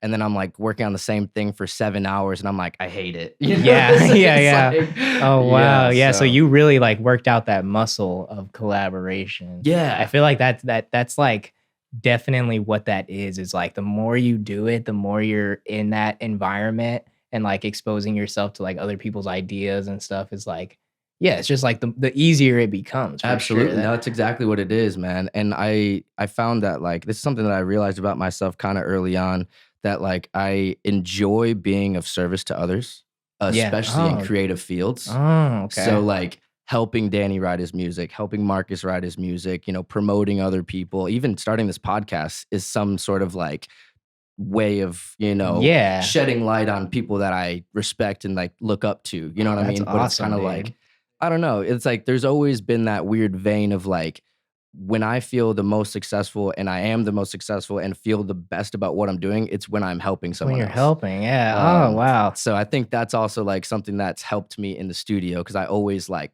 piggyback. Yes. And I'm never like, no, that sucked. I know. Yeah. No, I've definitely noticed that about your personality. And I think people like that are who create the best like stuff, because if you're constantly judging other people's ideas and opinions and stuff, then next thing you know, everybody's like kind of holding back what they're doing and stuff. Like I've watched a lot of like Benny Blanco and Rick Rubin and like, you know, the people who are like in that same lane, they're more of a service type of artist to the artist type of thing. Right. And it's like they create masterpieces by just letting people express everything and just like being the most free that they can possibly be. Yeah. And I think like that's like one of the most vital things to have in a room when like during a writing session. It's just people who are just say it all. Like whatever we put down, we put it down. You Exactly. know? Yeah, exactly, man. And that's what it's about. And it's like everyone has a voice in the room type stuff where it's just like, if you have an opinion, throw it out. I love like being in a room with people that don't really write and then just like asking them like, what are you working on? Yeah. You know, and like there was, I mean, in our session, there was like a point in time where you like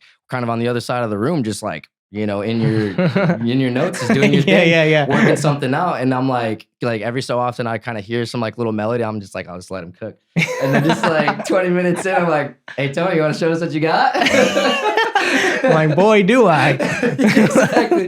And you just laid out like a whole verse and hook. Just like, all right, this is the direction I'm thinking. Perfect. Lay it down. Yeah. So, oh, man. I'm definitely like that in sessions. I'm like, because just like you said, like I write on my own so often that like there are times in writing sessions where I'm like, okay, let me like just go stand over here for a bit and just let my brain just like go off, and then I'll show everybody what's up. Yeah, man, for sure. And like then you present this like well-polished little thing that you just been like working on in the yeah. Oh my God, dude. I feel that's so funny that you say like that too. That I really do feel like that's like most of my personality is like I love presenting things to people that are like done and getting reactions and like, you know, getting some type of confirmation of what I did. And like it's the same with like YouTube and stuff. When I would make videos, I wouldn't like tell my brother until it was done and upload it to YouTube. I'd be like, look what I did. And like, you know, same with songs and music and stuff. It's like sometimes I don't even tell people when a project's done. I'll have a whole album and I'm like, I send it to a homie, like, tell me what you think. You know, like I just love doing that. I don't know.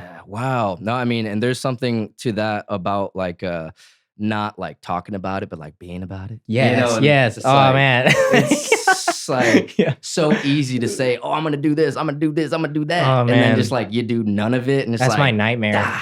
That's my nightmare, bro. Like I do end up doing that sometimes, where I'm like, fuck, I've been talking too much about it. Now people expect it. Yeah. Now people are like asking me about it and stuff, and I hate that. So I'm like, I'm just not gonna tell anybody anything. It's easier. It's also like it's more fun to surprise people too. Less stress. Like, less stress, dude. Like I almost like shoot myself in the foot for talking about this animated thing that I want to do. I like literally tell so people, it's like, man, when I have the cartoon, bro, I'm gonna have you in there, bro. Yeah. Like, I tell people so many times, just like, dude, you're a cartoon character for sure. Like I'm gonna have you in the cartoon. Like you want to be a voice later? Like I'll hit you up. I was like, I'm making notes. I just have this massive note of just like sketches and skits and character ideas. And let me know what you need, bro. I'm down to help with a cartoon. Dude, let's make it happen. I mean, even just like making storyboards that are just straight up storyboards. I am like, and then I'm the recording storyboard audio king. thing for sure. I love that. I love making storyboards. Yeah, That's like, almost like making like I want to get into a place where I can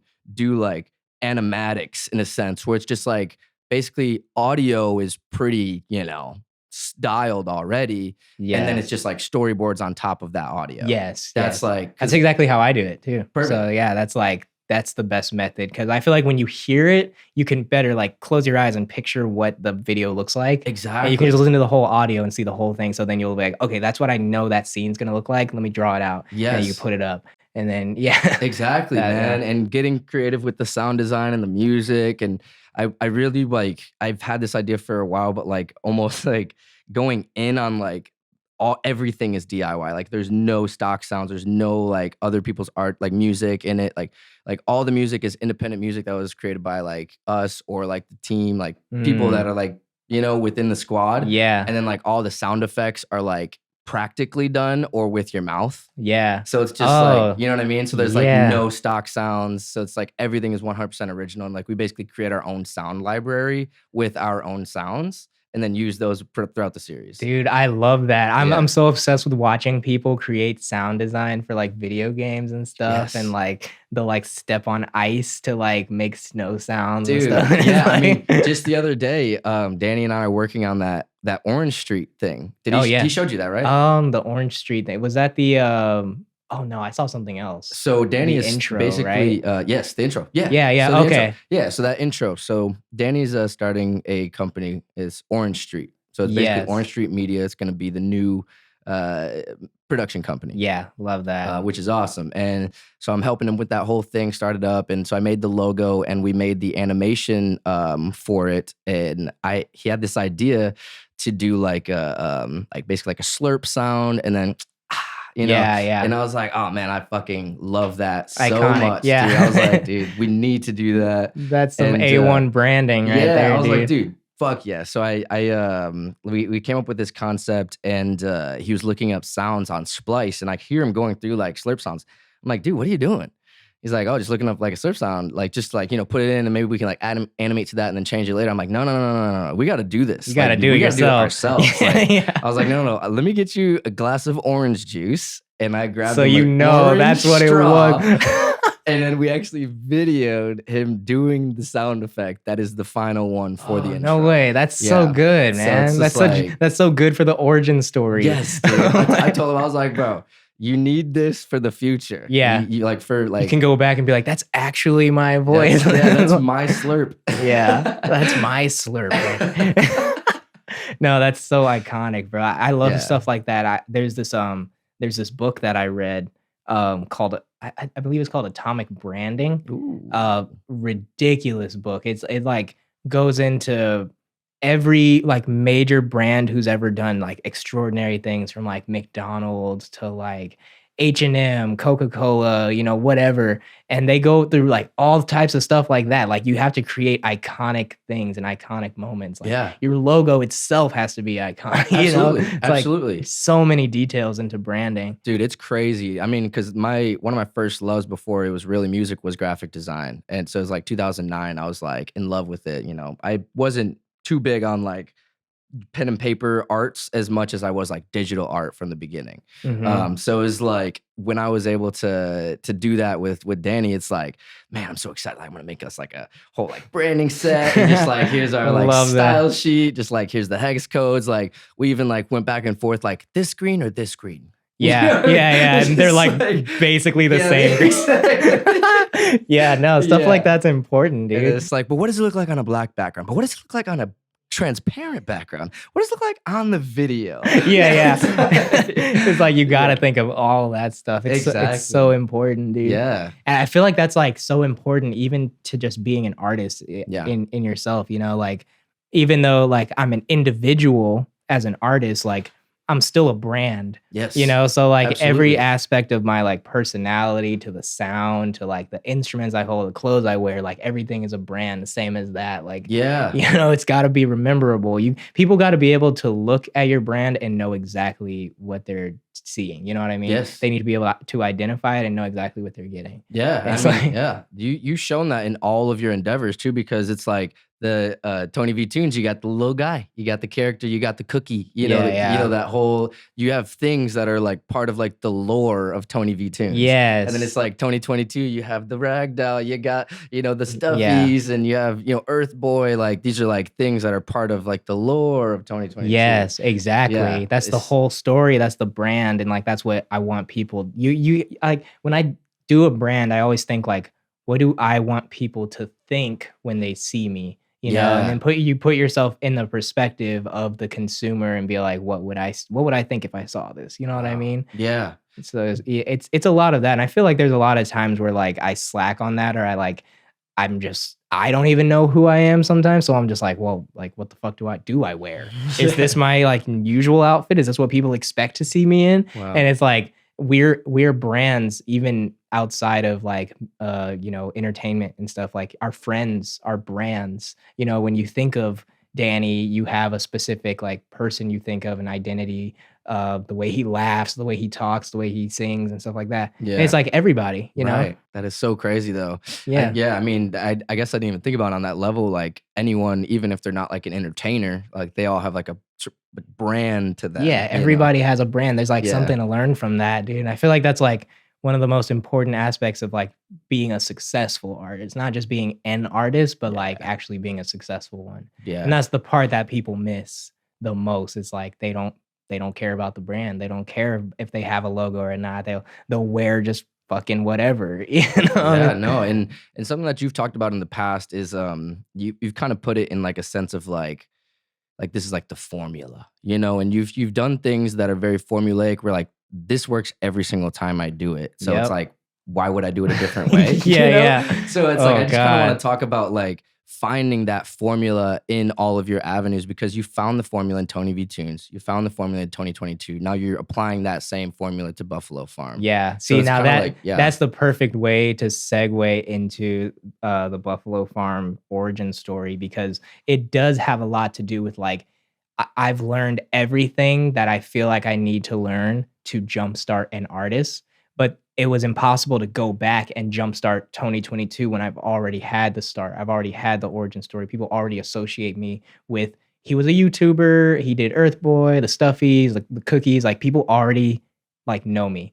So when I started Buffalo Farm, it was like, I want to start something where it has nothing to do with me. It's not associated with me in any way. People can't even see my face. Yeah. So like, it was all very, very calculated with like how I want to do this. I want to wear this outfit and only this outfit, you know, until maybe I find a different outfit that like still represents the same brand. But it was like, it's like a character. You know, when you watch a cartoon character, SpongeBob wears the same outfit every episode. Yes. Imagine if he changed outfits every single day. It's like he wouldn't be as memorable and as iconic. Right. You know, so it's like that's the same thing that I applied to Buffalo when I made that. It was like, I need something to be a character. Right. This isn't me. So when I'm Buffalo, I'm like, I'm not me. I am this character now. So it's kind of like acting in a way. It's like, absolutely, you know, I put myself in the mind of this character. Like, what would he say? What would he do? What would he act like? Absolutely. You know? No, and that goes back to like the branding aspect of like being an artist. And Yeah. you need to have that intention from the beginning if you're going to be successful.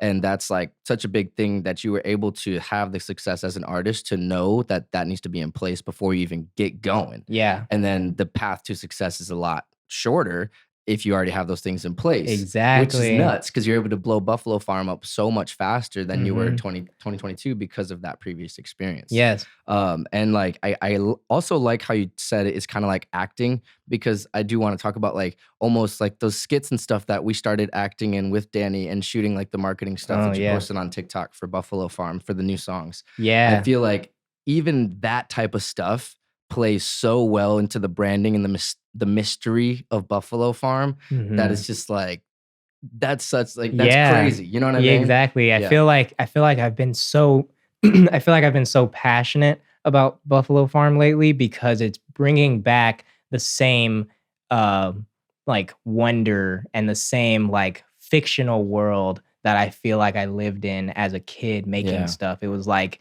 this isn't me. This is a character. This is a show. This is entertainment. Right. You know, whereas like sometimes when I'm making Tony22 stuff, it's like it gets a little too real, and it gets a little too like, this is who I am, and this is like, you know, this is real life. Whereas like Buffalo is like, it's like I'm watching a show. It's like I'm watching this character go through stories and go through phases of life and shit. Yeah. So that's kind of how I've been. That's why I've been so excited about it, because it's like, yeah, it feels like, this feels like entertainment, Yeah, absolutely, man.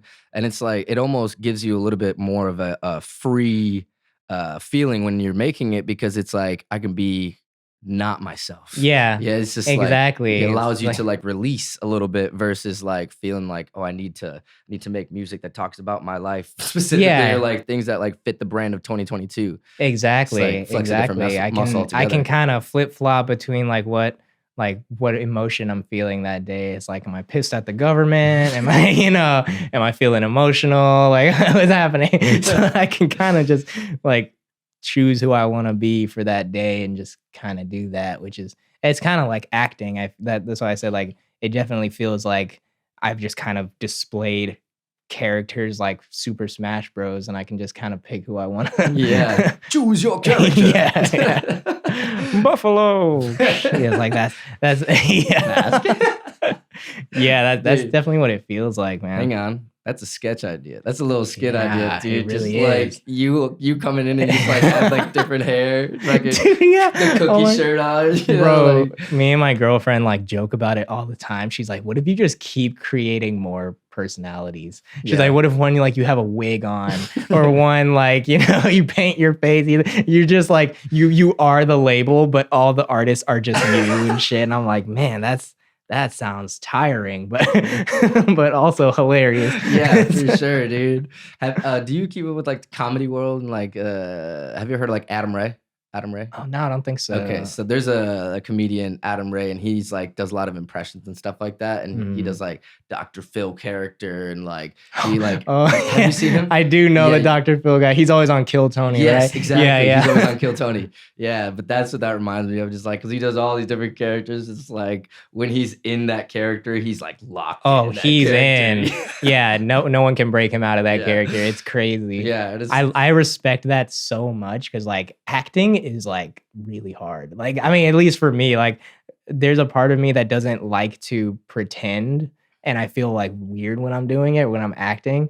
But I learned somewhere recently that the way that actors perceive acting is more of like it's more of like a practice. Like if you put me on a football field right now, like I probably couldn't throw the ball as far as most people, but if I keep practicing at it every single day, I'll get better at doing that thing. Yeah. So it's like if I'm trying to be Dr. Phil, I need to practice being Dr. Phil every single day until that becomes more of like a muscle memory thing. You know what I mean? Yeah. Like, Yeah. I never thought of acting as a practice. It's more of like some people can do it and some people can't. But now I look at it, I'm like, oh, okay. Absolutely. That makes total sense. And I think because we've been doing a lot of acting recently. We've been in a lot of You're crazy skits. at it too, which is Thank you. fucking wild. Like, Dude. dude, you're like a master of like, such different mediums. It's Thanks, man. That means it's a cool lot. to see. But I have a lot of fun doing it. And I think it like stems from being a kid making videos with my cousins and my sister, and we would record ourselves and write skits, and we would Oh, act yeah. stuff out, and we would, before we even had a video camera, we were playing house and playing scenarios that were just Yeah. like funny shit. And it would always be like some funny shit. And it was like Ah. always comedic like backbone in everything that we did. And like Yeah. so I do feel like that I can 100% attest to that. Like if I would not have had that as a kid and almost having that like sheltered Oh. growing up, like it was basically we would hang out with just family. Like I would Yeah. never really go to friends' houses. It was just hanging out with cousins and my sister. It Yeah. was like that gave me the reps to like feel comfortable as like, Wow. to be in front of a camera even. Yeah. And No, be that's cool- so be all cool. right. That's so cool that you mentioned it like that, because I do feel like doing acting, you really have to tap into a childlike Yeah. mentality to be able to do it good. Make It's believe. like, yeah, exactly. It's like you really have to pretend, like you're playing pretend right now. Yeah. And it's like so cool. That's why I see people who can do that shit, and I'm like, what? how does your brain let you do that? How are you crying? You're Yeah, crying over something that's not real, Yeah, but next it's level. so real to them in that moment because Yeah. it's like they're like really in that character. Absolutely. And and it's all about that last word and character. And it's like character development is so important when it comes to acting and writing in general. Yeah. So it's like, and this is something I talked with Oswin about when he came on the pod, which that will be releasing soon. No one knows that yet, but hey, Let's go. you Oh, heard it I'm here excited first. to see that one. Dude, super dope. He's crazy story. But he talks about like, because he acted in the Netflix movie, the 40-year-old version. He's like one of the leads in that movie. Oh, no way. That's yeah, dope. and he actually got tapped directly from the person that was the lead actor. This woman, she actually was the main executive producer of it as well. She wrote the whole story, tapped in with him directly, like online, and casted him.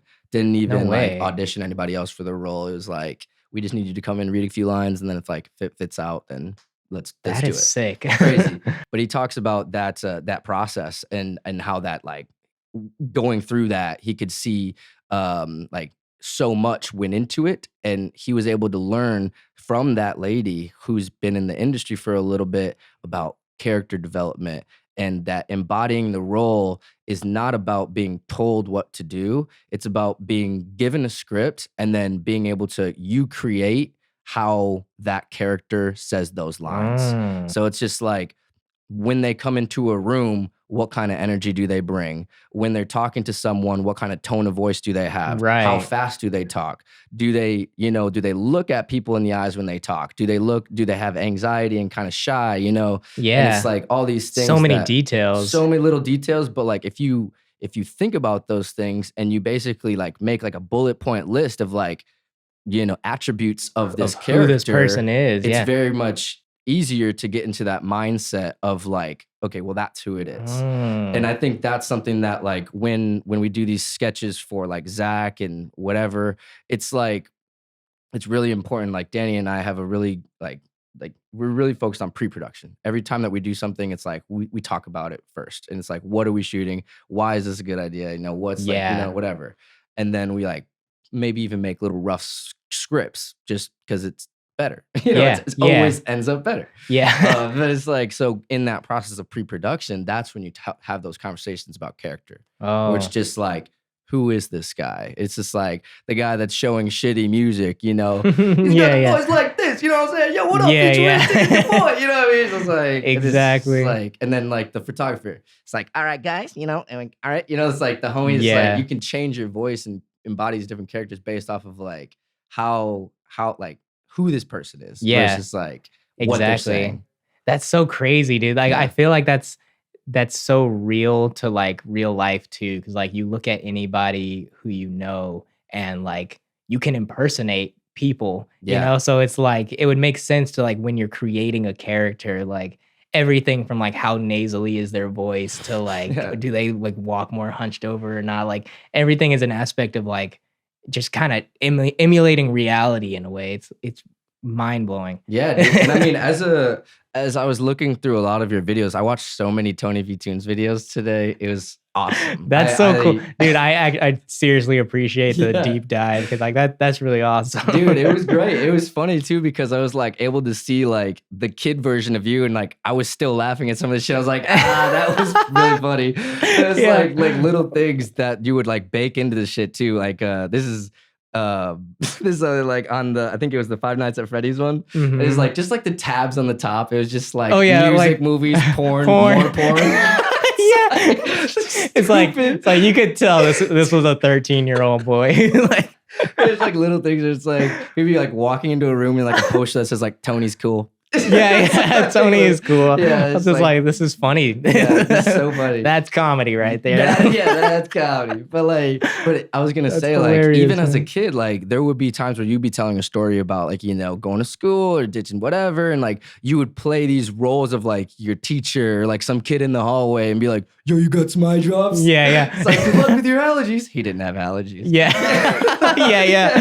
Oh my god, bro. Like that. I was like, bro, like you had it, like you had it for sure. I mean, you still have it in you, like that, because that's character. Yeah. Shit, like you embodied the kid that walked up to you high as shit in the hallway in high school. It's like, yo, you got some eye drops? And then you try to tell him to go to the nurse. No, I'm good, bro. No, I'm good. Yeah. Man, that's crazy. Your allergies. That's so funny, man. Yeah, that's literally just a product of me like sitting in my closet, which is like where I would have my studio stuff. Just like with the USB mic. Yeah. Yes. Sometimes I would like freestyle the scripts too if I like thought something was funnier than what I originally wrote down. Just improv shit and just like having fun with it, honestly. A lot of times those takes are funnier than the scripted ones. Exactly. Because it's like in the moment, it like rolls off the tongue better. It's just Bro, and that's part of acting too. And this is something that like a lot of people don't understand this, but like a lot of comedy movies, especially, they do a structure of like, they'll do the scripted version, they'll do a fucking kind of off script version, and then they'll do total improv. Yeah. They'll just be like, just go. Just do it. Yeah. Just like, just kind of say the same thing, but like, don't use these words. Yeah, it's like if you guys go on a tangent about something completely different, like run it. Run it. Exactly. We're gonna keep it. Exactly. Because it's like once you get the scripted version, it's like, okay, well, if the improv version doesn't work, at least we got that. Yeah. And then the movie comes out, and then later the director's like, yeah, that entire scene wasn't even in the script at all. Like Will Ferrell's just going off on some great example. Will Ferrell is like the king of like improv takes. He is so goated at that. And that's why he is like the best at like that type of shit, because like that's the way that he does it. And it's just like all his improv takes are usually the ones that are his most iconic lines in the movie. And it's like at this point, directors just trust that he will kill it no matter what. It's like we want him. Yeah. You know, it's like we're not looking for someone to play this role. We want Will Ferrell. Yeah. We're not looking for a Will Ferrell type beat. Yeah, type beat. we Walmart. Need him, Walmart Will Ferrell. Yeah, dude, for sure. But it's like little shit like that though is like, it's cool to be able to be in like a situation now. It's like, we can do that. Like we can make sketches and like we can come up with these characters. We can write these things and like take all this shit that we've done in our past and like just do it so much faster and more refined and like on such a higher level. Yeah, exactly. And we got money now, so we can we can like man, actually do the things. Perks of getting older is like, dude, they didn't hype us up enough about that. Dude. Like, I'm telling you, bro. No, I was so afraid of getting older, and then like the older I get, the more money I have to do stuff, and I'm like, wait, this is fire. Yeah, this is sick. I might not have as much energy as I did before, but like, hell yeah. Yeah, man. No, it's beautiful. We're at like such a beautiful point in our lives here. And it's like the people that we have around us, I see nothing but success for every single person in our circle. It's like, I mean, it's just a matter of time. I've said that to a lot of people, but it's just like, it's a matter of when, not if. Yeah, no, I agree. Yeah. I agree. I believe in everybody so much that's in our group. It's like that's the thing is like I've worked with so many people at this point, and I've seen so many like artists and individuals just trying to make it in whatever medium. It's like, and I can just tell now, like just basing on their personality and their drive to do it, I'm like, you will do something. Yeah, like just keep going. Yeah, that's all it takes. Yeah, you know, exactly. Some people I can just tell like they're not giving in anytime soon. So they're definitely gonna get somewhere. You know, that's right. And I think that's like, I hope that people are watching this are taking these notes, man, because like this is a kid who had dreams and followed the dreams. You know, you took it to the whole way, you know, like, and to the fact where like you don't have any reason to ever go back, and that's like such a beautiful place to be. And it's because you put the groundwork in as a 12-year-old. Yeah. I mean, 7-year-old kid. Yeah, so man. It's just like, I mean, if you're past 7 years old, sorry, you're cooked. You're screwed. You should have invested back then. But if you're 7 now, watching this, you probably shouldn't be. What are you doing? Get to work, bro. Yeah. But if you are watching this, get to work. No, I appreciate that though, man, because I definitely look back at my life and I'm like, damn, like this is where I'm at right now is a product of every moment since the age of like 7 when I first picked up a computer and was like, I want to know what is this about, you know? And it's like, yeah, I mean, no matter what anybody's journey is, it's like I also look at other people. I'm like, everyone's is different. Like, not everybody's video is gonna get stolen by PewDiePie and give you a crazy moment like that. But I never even expected that. That was never in the cards. Yes, you know what I mean. So it's like things happen in such mysterious ways. Just you always got to remember to capitalize on those moments when they happen. And that's like one thing that I look back on in my career too. And I have a lot of regrets of moments that I didn't capitalize, but also a lot of grateful moments where I did. But it's like, imagine where I'd be if I did capitalize on every single moment that happened. And like, that's why I always tell people is like, if something's going on, fucking run with it. Yeah. You know, run with it as long as you possibly can. Yeah, for sure. Yeah, if it's working, like, yeah, keep it going. Yeah. And it's like, once you find the formula, like we're saying, it's like, just run that formula. Run that formula, dude. Like, oh my God. Rinse and repeat until rinse and you repeat. can't anymore. Hey, man. That's what it's about. Consistency. So the music that you got coming out recently has been mainly Buffalo Farm stuff, because you released Ragdoll. Last year. December of 2024 for Tony. Yeah. Do you have any plans for Tony music coming out soon? Or Yeah, I do. I do feel like I've taken some time to myself, like these last like 6 months or so, to like really refine my character as Tony. And that's the thing too, is like the more I split up my personality into these like, you know, different places, the more I'm like, I don't fucking know who I am right now. Yeah. So I feel like last year I definitely hit one of those moments of like, I don't know who I am or what I want to sound like, what I want to be. So I've taken some time to like really write down this character and like make this album that I've been working on for the last like year and a half now. And I think it's dope. So, I mean, I definitely have plans to drop a lot of stuff this year. Cool. And like maybe even bring back animations, which is something I've been working on too. use both, So, you know, to yeah. promote each other. Exactly. I think that's such a great way to like blend the two loves. It's Yeah. like animate to your music, or like do like an animated intro. Yeah. that- Oh, I got to show you what I'm working on, bro. I would love to see it. Yeah. Oh, Yeah. you're going to love it. It's Yes. so awesome. Dude, I can't wait. Yeah. So I definitely have a lot of plans for some very nostalgic stuff and just some real shit. Yeah. And then for Buffalo Farm, that's you released like last month with that. I mean, you've been promoting a On a bunch roll. recently. Yeah, you've been on a roll with Yeah. Buffalo. So For yeah. sure, just like staying consistent with that. Yeah. Having my first show next month. That's right. In I'll be April. opening up for an artist named Damage, and just I kind of let Buffalo do his thing. I'm just dropping singles one at a time. Yep. Just let the character kind of develop and take over. Yeah, you for know? sure. And also, you're giving each single its time. Yes, too, and that's because super important. yeah, if you drop too much music all at once, one of the songs or multiple of the songs are probably not going to get as much love. Yeah, exactly. Yeah. I've definitely found that like once a month uploading songs is the perfect amount of time. You have about 2 weeks beforehand to promote it, and then 2 weeks after to like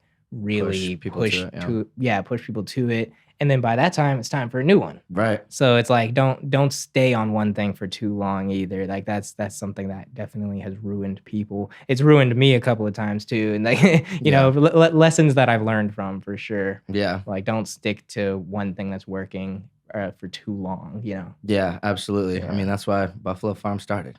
Yeah, exactly, man. Shit. Hey, well, this has been so awesome. I want to push people to the music. There's one last thing, though, Yeah. that I want to have a gift for you. Oh, what? And I want you to open that drawer right behind you here. Oh, shit.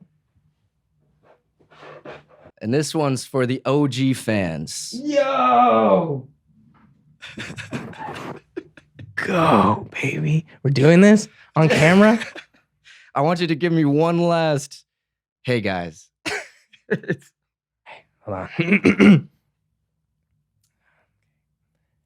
Hey guys, TonyVToons here, and I'm with Harry, and we're on Mars, baby. Thanks for watching. Beautiful. I was like, bro, I have cookies. I gotta get him a cookie, man. This is on brand. You're such a legend, dude. You really are. It's a great cookie too. Heck Chips yeah. Ahoy? It's a soft chewy. Oh, Soft chewy Chips Ahoy. it's amazing. Yeah, man. That's the good It's my favorite ones. Yeah. Oh, really? Yeah, like actually. Yeah, that's the shit, man. No, so No, dude, seriously, thanks for having me. Of on course, this. man. No, and everybody, my fellow Martians, please go follow Tony22. It's on Instagram at Tony22. And then go follow at Buffalo_farm_killer. That's right. Is that right? Mhm. All right, cool. Links here on the video. Go stream his music. If you really want to go deep dive, go check out the TonyVToons on YouTube. Yes. Yeah, you're on your way to 1 million Cool stuff subscribers, coming. bro. Imagine you pass 1 million subscribers on TonyVToons Honestly- after not even Honestly, uploading. I haven't given up on that goal. I Dude, need to. You're at like 700,000 almost. I need to, bro. That's crazy. Hey, well, let's Might- run him up to 1 million. Might be happening. Subscribe today. All right. Love you guys so much. And see you next time on Mars.